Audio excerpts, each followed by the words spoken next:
Bonjour, je suis Gilles Bernardo, président d'AFOCERT,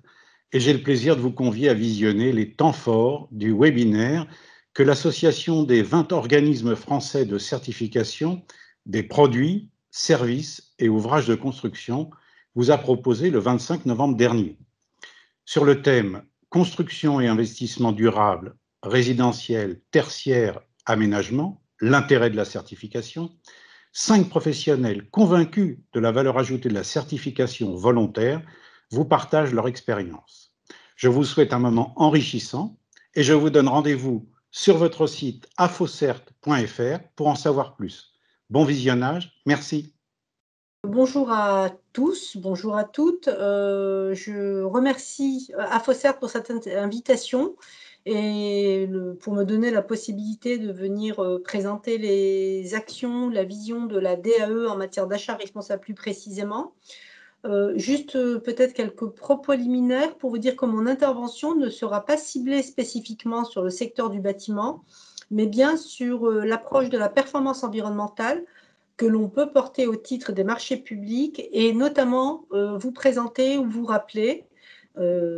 nombre d'entre vous doivent le savoir, les nombreuses possibilités offertes par le Code de la commande publique. Donc ma vision, elle est plutôt côté vision acheteur, acheteur public, acheteur de l'État. Mais avant de commencer, en 2 mots, je voulais vous présenter très rapidement la direction des achats de l'État, donc la DAE, qui est une direction interministérielle qui existe maintenant depuis 2016, mais qui fait suite au service des achats de l'État qui déjà portait dès 2009 les mêmes missions que celles qui sont conduites aujourd'hui. Donc, c'est-à-dire que depuis 2009, l'État a mis en place un service puis une direction en charge de définir la politique des achats de l'État et notamment les axes de performance que je vais vous présenter tout à l'heure. C'est une direction interministérielle qui est placée auprès du ministre du Budget, mais qui rend compte annuellement au Premier ministre sur les actions et les réalisations en matière de performance des achats de l'État. Son périmètre d'intervention concerne l'ensemble des achats des ministères et des établissements publics de l'État placés sous tutelle des ministères, ce qui représente en moyenne un volume d'achat annuel de 35 milliards d'euros d'achats.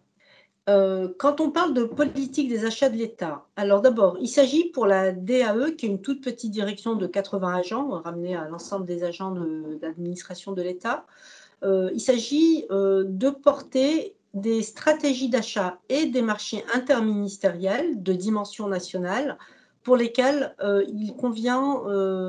de conduire une mutualisation des besoins des différents ministères pour porter un marché national de manière notamment à pouvoir faire des économies d'échelle et de manière à pouvoir faire de ce marché qui devient un marché important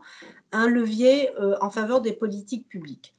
Mais il s'agit également pour la DAE, dans son positionnement interministériel, de définir les axes de performance en matière des achats de l'État, qui sont attribués à l'ensemble des ministères et des établissements publics, d'accompagner les ministères et les établissements publics dans le renforcement de leur organisation sur la fonction achat, d'accompagner les acheteurs, et c'est très important, sur le plan de la formation, de la professionnalisation et de la montée en compétences. Les métiers d'acheteurs sont des métiers relativement nouveaux dans la sphère publique, un peu comme ce qui est fait dans le privé, mais depuis plus longtemps. Et puis la dernière mission de la DAE, c'est bien sûr, étant donné que c'est une démarche transversale, c'est d'animer cette démarche à l'interministériel au travers d'instances de gouvernance qui associent l'ensemble des ministères et des établissements publics. Toutes ces missions sont portées au service de la performance des achats de l'État. Dans les textes officiels de création de la DAE et des missions qui sont dévolues à la DAE, la performance est définie au travers de 5 axes qui sont recherchés à chaque fois que nous travaillons sur un projet achat. L'axe économique, bien entendu, puisque nous utilisons de l'argent public, donc il s'agit de maîtriser la dépense et de faire l'achat le plus efficace. Et enfin, de porter des politiques publiques, à la fois en soutien aux PME et aux TPE pour la revitalisation des territoires, développer les achats d'innovation qui souvent sont portés par des entreprises implantées sur le territoire, et puis assumer, mettre en avant le rôle de l'État acheteur responsable dans ces 2 dimensions, performance environnementale et performance sociale. Concrètement, c'est ça ce que nous définissons au niveau de l'État comme étant des achats responsables Et donc, cela se traduit de manière très concrète dans la rédaction des cahiers des charges des différents marchés pour introduire nombre de considérations sociales et environnementales. Sur le plan, alors il y a une petite coquille dans le titre, puisque là, il s'agit de l'approche sur le plan environnemental. L'approche que nous développons est toujours de porter des politiques publiques en matière de protection et de valorisation de l'environnement. Donc, sur la partie gauche de la slide, j'ai listé un certain nombre d'évolutions législatives, notamment les récentes, et qui nous impactent directement en matière de marché public. Mais cela signifie que l'ensemble de ces évolutions législatives qui traitent d'enjeux environnementaux importants, nous les traduisons de manière opérationnelle en mobilisant un ou plusieurs sujets. J'en ai listé certains ici au milieu, en matière, je ne sais pas, d'achat de produits écolabellisés, de réduction de la production des déchets et de gestion responsable des déchets, de réduction des émissions de gaz à effet de serre, de maîtrise de la consommation énergétique. En fait, tous ces sujets sont à chaque fois adaptés à la typologie de l'achat qui est passé. Et bien sûr, comme il s'agit d'améliorer la qualité environnementale, on regarde également ce qui se fait ailleurs, donc on fait un benchmark, mais on travaille également avec les départements ministériels en charge des politiques publiques que nous portons, valorisons au titre des marchés, notamment le ministère de la Transition écologique ou d'autres directions au sein du ministère des Finances et de la Relance et de l'économie, bien sûr. Sur le plan social, là encore, nous travaillons en prenant en compte les enjeux stratégiques qui sont portés par des décisions gouvernementales ou des évolutions législatives que nous traduisons, notamment pour le retour à l'emploi des personnes éloignées de l'emploi, pour la traçabilité sociale des chaînes d'approvisionnement, pour l'appui au secteur du handicap, la promotion de l'égalité femmes-hommes, la lutte contre le décrochage scolaire, enfin toutes les considérations qu'on peut inscrire dans un marché et qui nous permettent de contribuer au titre des marchés publics et de la dépense publique associée à valoriser et à porter les politiques sociales. Donc là encore, nous travaillons avec un certain nombre de partenaires qui sont listés à droite, que ce soit des têtes de réseau de l'insertion par l'activité économique ou des ministères qui portent ces politiques. Alors, j'ai souhaité rappeler déjà les nombreuses possibilités permises par le Code de la commande publique. Alors là, je parle du Code de la commande publique qui est en vigueur, mais il faut savoir que tout de même, dès la directive européenne de 2014, de nombreuses possibilités étaient permises par le droit des marchés publics européens et donc en France. Et dès le Code de 2006, l'acheteur pouvait déjà intégrer de nombreuses considérations sociales et environnementales et s'intéresser à la performance en matière de développement durable traduite dans son marché. Ces considérations doivent être prises en compte dès la réflexion que conduit l'acheteur pour la définition de son besoin. J'ai rappelé à chaque fois, pour chacun des points que j'ai listés sur mes slides, la référence de l'article du Code de la commande publique qui mentionne ces obligations ou ces possibilités. Donc, dès le stade de la définition du besoin, l'acheteur doit se poser la question de l'impact environnemental et social de son achat. Cette réflexion sur la définition du besoin se traduit dans la définition des spécifications techniques. Les spécifications techniques, ce sont les caractéristiques techniques attachées à la fourniture, aux services ou aux travaux achetés dans le cadre du marché. Ces spécifications techniques traduisent donc le besoin de l'acheteur. Et elles peuvent, c'est clairement inscrit dans le Code de la commande publique, elles peuvent inscrire des caractéristiques environnementales et sociales. Et elles sont définies soit par référence à des normes ou à tout document considéré comme équivalent à ces normes, ou être exprimées en matière de performance ou exigence fonctionnelle, c'est-à-dire la qualité attendue, le service attendu des produits, services ou travaux achetés, ou encore en combinaison. Ce qui est très important avec le Code de la commande publique, dont nous parlons aujourd'hui, c'est qu'il a introduit la notion d'approche en cycle de vie et la possibilité pour l'acheteur d'engager une réflexion en approche du cycle de vie, c'est-à-dire s'intéresser, dans ce qui nous concerne, pour ce qui nous concerne aujourd'hui, pardon, sur le plan environnemental, à l'impact environnemental, à la qualité environnementale de n'importe quelle étape du cycle de vie des travaux, des fournitures ou des services, même quand ça ne ressort pas de la qualité intrinsèque du produit qu'il achète. Donc, si on donne, je vous donne un exemple, On peut très bien se dire qu'on va acheter du mobilier de bureau, c'est pour parler du bois, pour faire un petit peu le lien avec la construction. Et le fait de s'intéresser aux conditions d'exploitation forestière des essences de bois qui sont utilisées dans la fabrication des mobiliers de bureau qu'on va acheter dans le cadre des marchés publics est une démarche qui est tout à fait permise par le Code de la commande publique. Donc, on s'intéresse à une autre étape du cycle de vie.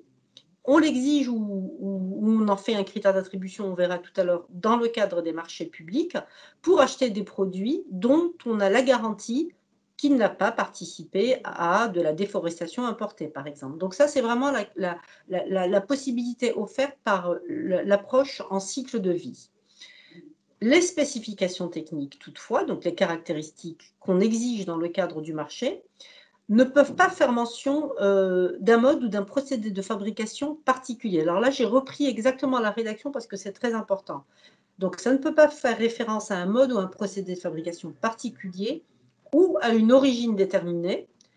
Dans le cadre des règles des marchés publics, toute préférence géographique nationale est interdite. Elle ne peut pas, ces spécifications techniques ne peuvent pas non plus faire référence à une marque ou un brevet particulier si cela entraîne une distorsion de la concurrence. Donc, ça veut dire que si cela viole les principes fondamentaux des règles de la commande publique, notamment la non-discrimination et l'égalité d'accès à la commande publique et l'égalité de traitement. Toutefois, des exceptions peuvent être apportées si c'est dûment justifié par l'objet du marché et si, à titre exceptionnel, et c'est bien précisé à titre exceptionnel dans le Code de la commande publique, le fait de mentionner explicitement un brevet ou une marque est indispensable pour pouvoir décrire l'objet du marché, avec toutefois toujours l'obligation pour l'acheteur public de préciser l'acceptation de toute proposition jugée comme équivalente aux exigences de l'acheteur. Alors, on a dit que les spécifications techniques pouvaient être définies en référence à des normes. Dans le Code des marchés publics, il est clairement établi que la référence à des normes ou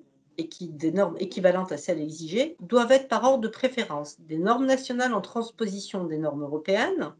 des évaluations techniques européennes, des spécifications techniques communes, des normes internationales et enfin des référentiels techniques délivrés par des organismes européens de normalisation ou, à défaut, on revient à des normes nationales avec des agréments techniques nationaux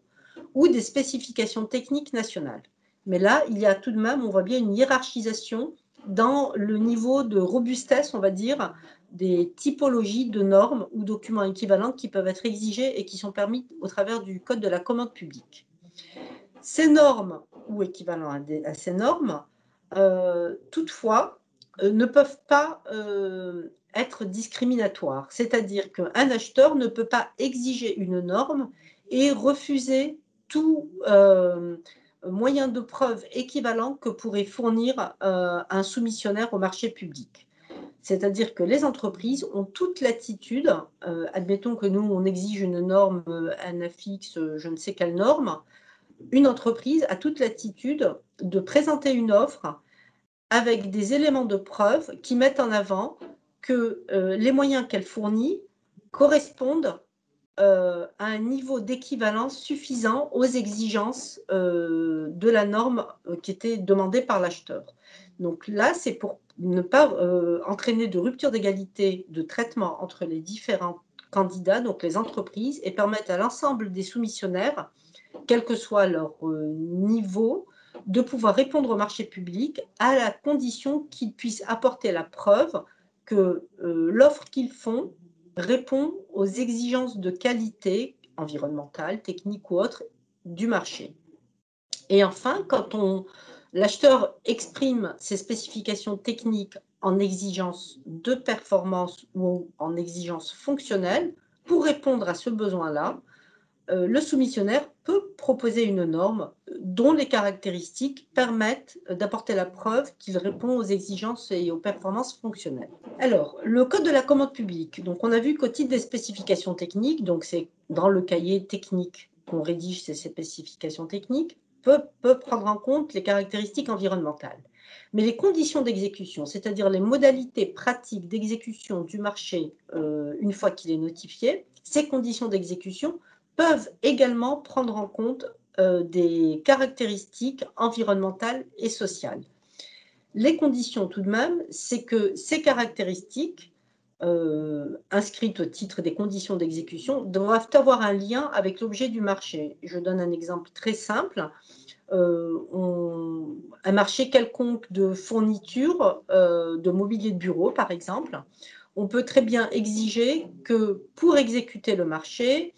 le soumissionnaire, le titulaire, pardon, doit nous livrer le mobilier dans des emballages qui sont réduits, qui sont réutilisables, qui sont issus de ressources renouvelables. Donc là, l'exigence ne porte pas sur le mobilier, elle porte sur les emballages qui font partie des conditions d'exécution, où on peut avoir des exigences sur les modalités de livraison, de manière à pouvoir grouper les livraisons, éviter les heures de pointe, maximiser le taux de remplissage pour réduire les émissions de gaz à effet de serre générées par les livraisons. Par contre, donc là, on est bien en lien avec l'objet du marché, avec les conditions d'exécution. Par contre, on ne peut pas exiger qu'un titulaire, pour exécuter le marché, doit nous apporter la preuve qu'il a mis en place, mettons, au sein de son fonctionnement, une politique d'égalité femmes-hommes ou une politique de lutte contre les discriminations, ou qu'il a mis en place une gestion des déchets dans ses activités de bureau ou autres. Il n'y a pas de lien formel avec l'objet du marché. Et donc, ce lien avec l'objet du marché est un élément qui est très important. Il y a l'approche en cycle de vie qui permet de prendre en compte les considérations environnementales et sociales tout au long de la chaîne de production, de fabrication, de livraison des produits, dans la mesure où cela reste lié aux besoins de l'acheteur, donc à ce qu'on achète dans le cadre du marché. Cette approche d'enjeux environnementaux et sociaux est également mobilisable dans le cadre des critères d'attribution du marché. On parle beaucoup de critères d'attribution. C'est effectivement un élément qui est très important, qui permet de distinguer les offres les mieux disantes, qui permet de récompenser les démarches les plus vertueuses sur le plan environnemental ou social, toujours en lien avec l'objet du marché. Et donc, l'acheteur, quand il a différentes offres, qu'il doit les noter, qu'il a une grille de notation, qu'il a établi un ensemble de critères qu'il a communiqués dans le cadre de son marché, il a différentes possibilités de définir ces critères. Ça peut être un critère unique et le critère prix, c'est très très rare, hein. Ça peut être un critère qui est le critère du coût, fondé sur le coût du cycle de vie. C'est une démarche qui est très intéressante, mais qui mérite que les acheteurs disposent de méthodes robustes pour pouvoir noter les offres sur ce critère unique qui est le coût du cycle de vie, qui prend en compte les externalités environnementales et qui est capable de les monétiser. Donc ça, c'est un autre sujet. Mais il peut aussi fonder l'attribution de son marché sur une pluralité de critères, et c'est généralement ce qui se fait. Il y a un critère prix, mais il y a également beaucoup d'autres critères, à la fois sur la qualité technique, sur les modalités d'exécution, de livraison, et sur des critères environnementaux et sociaux. L'objectif, encore ici, étant de dégager les offres les mieux disantes sur ces aspects-là, et de respecter le lien fondamental en matière de marché public avec l'objet du marché, donc le besoin de l'acheteur.